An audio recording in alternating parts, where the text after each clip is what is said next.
بسم اللہ الرحمن الرحیم.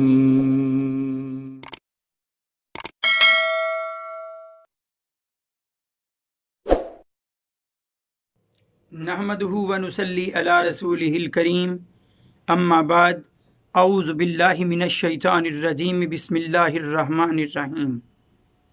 سب دیکھنے اور سننے والوں کو السلام علیکم. رب اشرح لی صدری ویسر لی امری واحلل عقدۃ من لسانی یفقہوا قولی. آج 21واں پارہ لیے ہوئے آپ کے سامنے ہوں اور اس میں موجود 3 صورتیں، سورہ روم جس کے 6 رکوع ہیں، پھر اس کے بعد سورہ لقمان جس کے 4 رکوع ہیں، اور پھر اس کے بعد سورہ سجدہ جس میں 3 رکوع ہیں. ان کا خلاصہ پہنچانے کی آپ کے سامنے کوشش کروں گا اور اللہ تعالیٰ مجھے توفیق دے کہ میں صحیح بات پہنچا سکوں. جہاں تک سورہ روم کا ذکر ہے تو اللہ تعالیٰ نے یہ لفظ روم ابتدا میں ہی بیان فرمایا. روم یاد رکھیے گا، عرب کے قریبی علاقہ، اردن، شام، فلسطین کا جو علاقہ تھا وہ روم کا علاقہ کہلاتا تھا اور رہنے والے وہاں کے اہل روم کہلاتے تھے. ایک بڑی قوت تھی وہ اس وقت عرب کے ارد گرد موجود، اور دوسری بڑی قوت جو موجود تھے وہ تھے اہل فارس، ایران کے رہنے والے. فارس ایران کا پرانا نام ہے. ایران میں رہنے والے آگ کی پرستش کرتے تھے، آگ کی پوجا کرتے تھے، اس لیے مشرکین مکہ کی ہمدردیاں ان کے ساتھ تھیں. اس کے برعکس جو اہل روم تھے وہاں نصارہ، عیسائی لوگ تھے جو اہل کتاب تھے، اور مسلمانوں کی ہمدردیاں ان کے ساتھ تھیں. نبی کریم صلی اللہ علیہ وآلہ وسلم کی بعثت و نبوت و رسالت کے 5ویں سال میں ایک معرکہ، ایک لڑائی ہوئی ایران والوں اور اہل روم کے درمیان، اور اتفاق سے ایران والے اس میں اہل فارس جو تھے وہ فتح پا گئے اور روم والے شکست کھا گئے. اب مکہ والے اترانے لگے مشرکین مکہ کے، دیکھو جس طرح ان آگ کی پرستش کرنے والوں نے اہل کتاب کو شکست دی، مسلمانوں تم بھی ایک دن شکست کھاؤ گے ہمارے ہاتھوں. اللہ نے سورہ روم جو ہے ابتدائی آیات نازل فرمائیں، الف لام میم غلبت الروم. الف لام میم، یقیناً یہ اہل روم شکست کھا گئے، مغلوب ہو گئے، فی ادنی الارض، اس قریبی علاقے میں. لیکن یاد رکھنا کہ جلد ہی یہ اپنی اس شکست کے بعد سیغلبون، غالب بھی آ جائیں گے، فی بضع سنین، چند سالوں میں ہی. بضع میں نے پہلے بھی عرض کیا تھا 9 سال تک کی مدت کے لیے بولا جاتا ہے. اور اللہ نے یہ پیش گوئی فرمائی جو کہ ان حالات میں لگتا تھا کہ یہ معلوم نہیں پوری ہوگی یا نہیں، لیکن اللہ تعالیٰ کی بات سے سچی بات کس کی ہو سکتی ہے. اللہ نے چند سالوں میں ہی یہ ثابت کر دکھایا اپنی بات کو.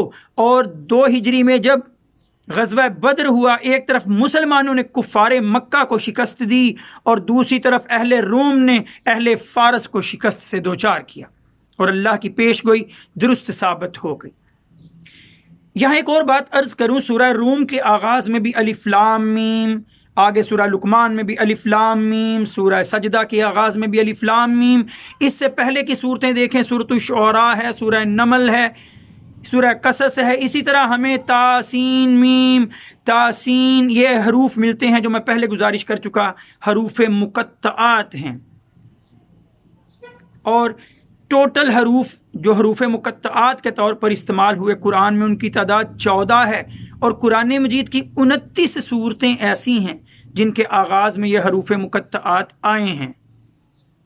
صرف 2 صورتیں سورہ بقرہ اور سورہ آل عمران مدنی ہیں، باقی ساری کی ساری صورتیں جن کے آغاز میں حروف مقطعات آتے ہیں وہ ساری مکی صورتیں ہیں.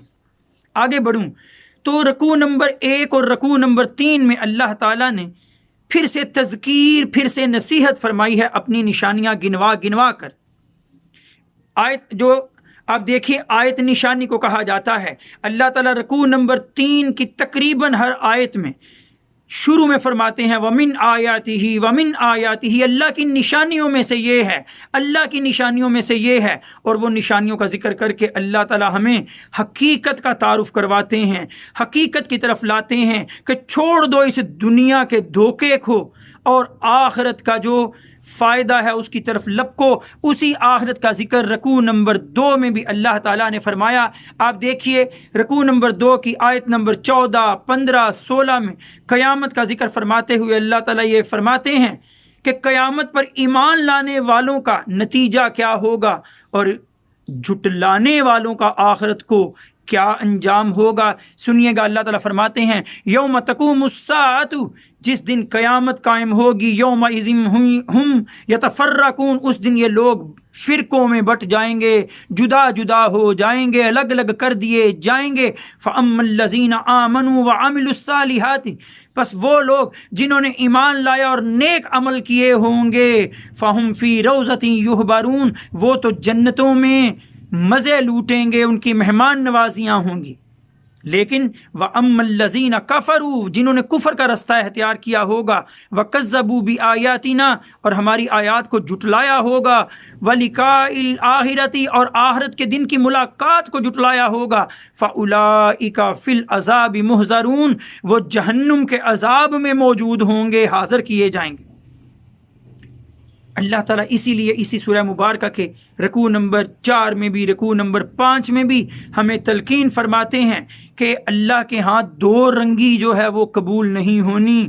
دو رنگی سے مراد یہ کہ کبھی دین کی بات پر چل لیے، کبھی دنیا داری میں پڑ گئے، کبھی اپنی خواہشات کے اتباع کر لیا، ان کی باتیں مان لی، دل کی خواہشات کے پیچھے چل لیے۔ نہیں، ادخلوا فی السلم کافہ، اسلام میں پورے کے پورے داخل ہونا پڑے گا، یکسوئی کے ساتھ اسلام کے ساتھ خود کو جوڑنا پڑے گا۔ اللہ تعالیٰ رکوع نمبر 4 کی آیت نمبر 30 میں فرماتے ہیں فَأَقِمْ، تو قائم کر دے وجہ کا، اپنے چہرے کو، لِلدِّینِ حنیفہ، دین اسلام کے لیے یکسو ہو کر۔ پھر آیت نمبر 43 میں رکوع نمبر 5 کے اندر بھی اللہ تعالیٰ فرماتے ہیں فَأَقِمْ وَجْهَكَ لِلدِّینِ الْقَیِّمِ، کہ اپنے چہرے کو لگا لے اسی دین کی طرف جو بہت سیدھا دین ہے، اسلام۔ اور آیت نمبر اللہ تعالیٰ 32 میں رکوع نمبر 4 میں نتیجہ بھی بتا دیتے ہیں کہ من الذین فرقوا دینہم، لوگوں میں سے وہ جنہوں نے اپنے دین کو ٹکڑے ٹکڑے کر لیا، وکانوا شیعاً، اور خود بھی گروہ گروہ ہو گئے، فرقوں میں بٹ گئے۔ یاد رکھ لیں کل حزب بما لدیہم فرحون، ان میں سے جس فرقے کے پاس جو ہے وہ اس پر خوش ہے۔ خوش تو ہونا چاہیے تھا اس دین پر جو اللہ کے ہاں قابل قبول ہے، اور وہ ہے صرف اسلام۔ ان الدین عند اللہ الاسلام فمن یبتغی غیر الاسلام دینا فلن یقبل منہ۔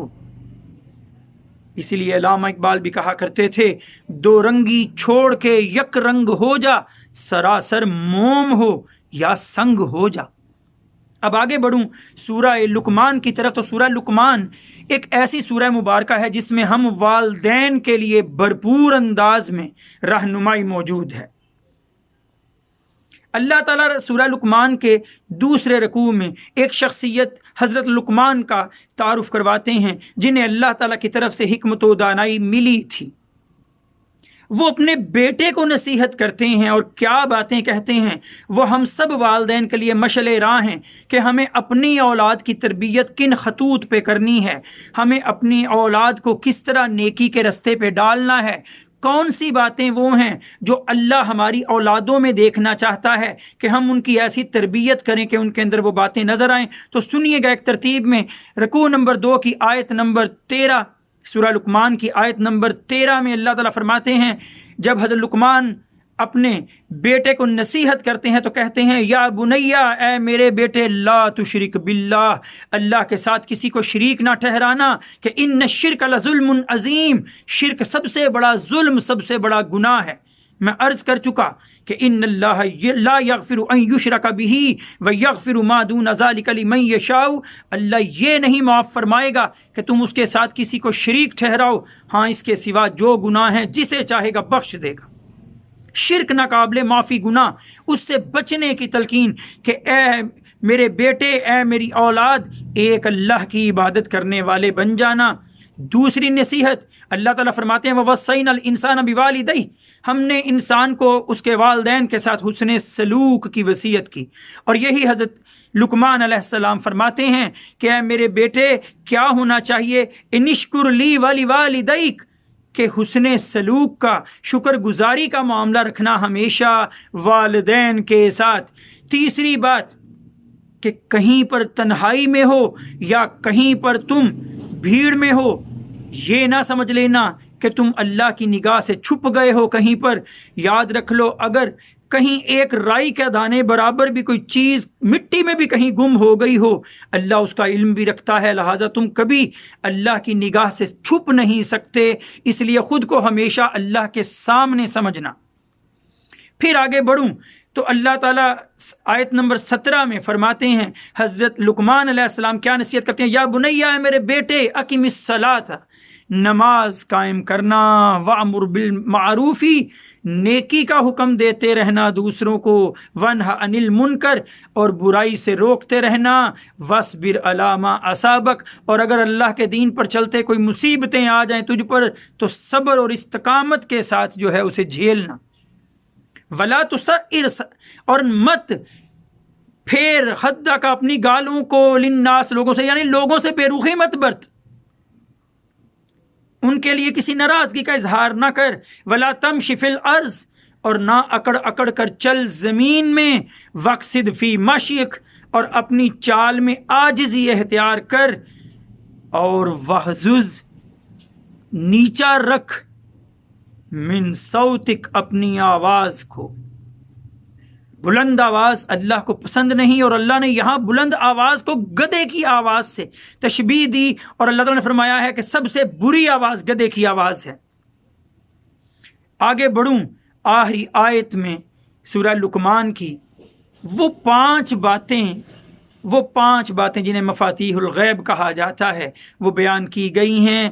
وہ پانچ باتیں صرف اللہ ہی کا علم ہے، اسے احاطہ کیے ہوئے اللہ ہی کے علم میں ہیں. وہ پانچ باتیں ہم میں سے کوئی انہیں نہیں جان سکتا. پہلی بات، ان اللہ عندہ علم الساعۃ، بے شک اللہ ہی کے پاس ہے علم قیامت کا. کوئی اپنے علم سے نہیں بتا سکتا کہ کب قیامت آئے گی. ہاں، قیامت کی چند نشانیاں بتائی گئی احادیث میں، کب قیامت آئے گی اس کا صرف علم اللہ کے پاس ہے.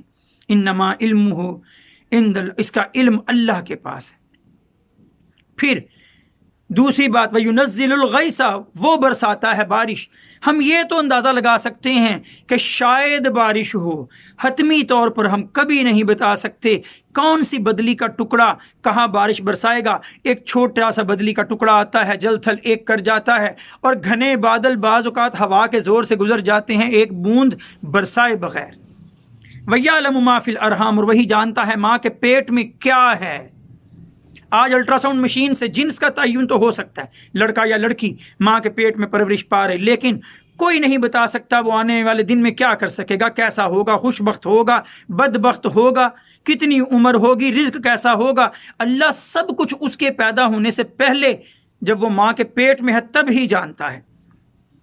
اور وما تدری نفس ماذا تکسب غدا، کوئی شخص نہیں جان سکتا کہ وہ آنے والے دن میں کیا کر سکے گا. مین پرپوزز، گاڈ ڈسپوزز.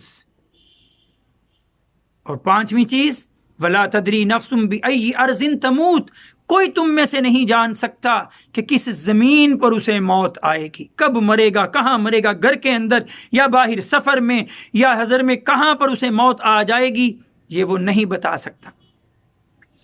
آگے بڑھ جاؤں سورہ سجدہ کی طرف، تو سورہ سجدہ جو ہے، جیسے یہاں نام جو ہے وہ ظاہر ہے، سجدہ بچھ جانا. قرآن مجید ایک کتاب ہے، اور یاد رکھیے کتاب میں جہاں بہت اہم نکات ہوں وہاں کبھی ہاتھ کا نشان لگا دیا جاتا ہے، کبھی دائرہ لگا دیا جاتا ہے کہ یہ اہم ترین سوال ہے، یہاں اسے یاد کر کے ہی گزرنا، اسے یاد کیے بغیر نہیں. اللہ نے ہمیں تخلیق کیا، وما خلقت الجن والانس الا لیعبدون، میں نے جنوں انسانوں کو اپنی پرستش اپنی عبادت کے لیے پیدا کیا۔ جہاں جہاں اس عبادت کا خاص طور پر ذکر ہے وہاں وہاں اللہ تعالیٰ نے اس عبادت کا عملی اظہار بھی رکھا ہے، سجدہ بھی رکھا ہے۔ قرآن مجید میں 14 سجدے ہیں۔ آج سورہ سجدہ میں ایک مقام پر بھی سجدہ آئے گا، اور یہ قرآن مجید کا 9واں سجدہ ہے۔ اس سے پہلے سورہ آراف میں بھی سجدہ گزر چکا ہے، سورہ رعد میں بھی گزر چکا، سورہ نحل میں بھی گزر چکا، سورہ بنی اسرائیل میں، سورہ مریم میں، سورہ حج میں یہ سجدے گزرے ہیں، سورہ فرقان میں بھی، سورہ نمل میں بھی۔ سورہ حج میں تو بلکہ دو سجدے ہیں، ایک دوسرا سجدہ جو ہے وہ امام شافعی کے نزدیک ہے، لیکن اللہ کے حضور جھکتے وقت ثواب ہی ثواب ہے، تو اس لیے وہاں 2 سجدے ہیں۔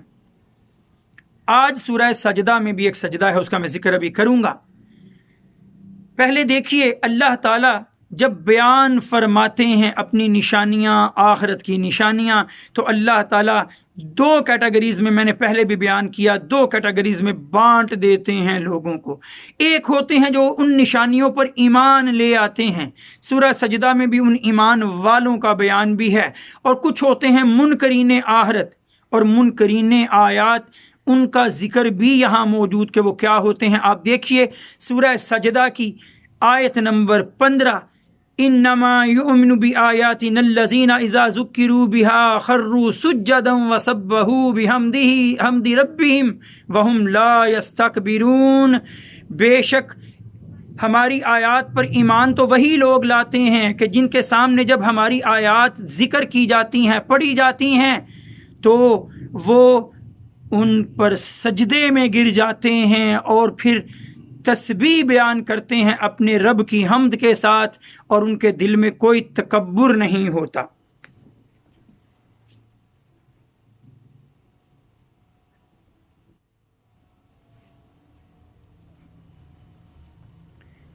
ابھی اسی آیت نمبر 15 پہ سجدہ تھا، اور سجدے کی آیت جو پڑھے، جو سنے اور اس کے علم میں ہو کہ یہاں سجدہ ہے تو اسے سجدہ کرنا چاہیے۔ اسی لیے میں منظر سے چند لمحوں کے لیے جو ہے وہ غائب ہوا اٹھا تھا کہ میں بھی اللہ کے حضور سجدہ ریز ہو سکوں۔ پھر آگے بڑھوں تو ان کی اللہ نے خوبی ہی یہ بیان فرمائی ہے کہ جو ایمان لاتے ہیں سجدوں میں گرتے ہیں، تتجافا جنوبہم عن المضاجع، ان کے پہلو ان کے بستروں سے، ان کی آرام گاہوں سے جدا ہوتے ہیں، یدعون ربہم خوفا وطمعا، اور یہ تو اپنے رب سے ڈرتے ہوئے اور رب سے ثواب کے لیے طمع رکھتے ہوئے، لالچ رکھتے ہوئے اسے پکارتے رہتے ہیں، ومما رزقناہم ینفقون، اور جو کچھ ہم نے ان کو رزق دیا اس میں سے اللہ کی راہ میں خرچ بھی کرتے ہیں۔ لیکن جو منکرین ہیں ان کا طرز عمل کیا ہے؟ وَمَنْ أَظْلَمُ مِمَّنْ ذُكِّرُوا بِآيَاتِ رَبِّهِ، کون زیادہ ظالم ہو سکتا ہے اس شخص سے جسے اللہ کی آیات کے ذریعے، اس کے رب کی آیات کے ذریعے نصیحت کی جائے، ثُمَّ أَعْرَضَ عَنْهَا، اور وہ پھر منہ پھیرے ان آیات سے۔ یہ سن لو کہ من المجرمین، ہم ان مجرم لوگوں سے منتقمون، انتقام لیں گے، اور اللہ شدید العقاب، بڑے سخت پکڑ والا ہے، یہ یاد رکھیے گا۔ نبی کریم صلی اللہ علیہ وآلہ وسلم کو ساری جو ہے وہ سورہ مبارکہ سورہ سجدہ میں اللہ تعالیٰ نے نصیحتیں فرما کر کہ ایمان والوں کو یہ بتا دو، منکرین کے سامنے یہ نشانیاں پیش کر دو، لیکن پھر بھی اگر یہ نہیں مانتے تو ان کا رستہ چھوڑ دو۔ آخری آیت میں اللہ تعالیٰ فرماتے ہیں، آیت نمبر 30 میں، فَآرِزْ عَنْهُمْ، پس تو بھی ان سے پہلو تہی کر لے، وَانْتَظِرْ، اور انتظار کر، انہم منتظرون، بے شک یہ بھی تو انتظار ہی کر رہے ہیں، اور یہ انتظار میں لگے ہیں کہ کہیں تیری باتیں ختم ہو جائیں گی تو جان چھوٹ جائے گی، نہیں، یہ انتظار کر لیں، ایک دن آئے گا جب اپنے کیے کا انجام پائیں گے۔ اور تو بھی انتظار کر کہ تو جو پیغام پہنچا رہا ہے اے نبی، تجھے اس کی وجہ سے اللہ کے ہاں درجات ملیں گے اور رفتیں ملیں گی۔ ہمیں بھی اپنے نبی کی اتباع کرتے ہوئے اس دین کو آگے پہنچانے والا بننا چاہیے کہ ہم بھی وہ رفتیں حاصل کر سکیں اور اللہ کے ہاں برے انجام سے بچ سکیں۔ وآخر دعوانا ان الحمد للہ رب العالمین۔ السلام علیکم.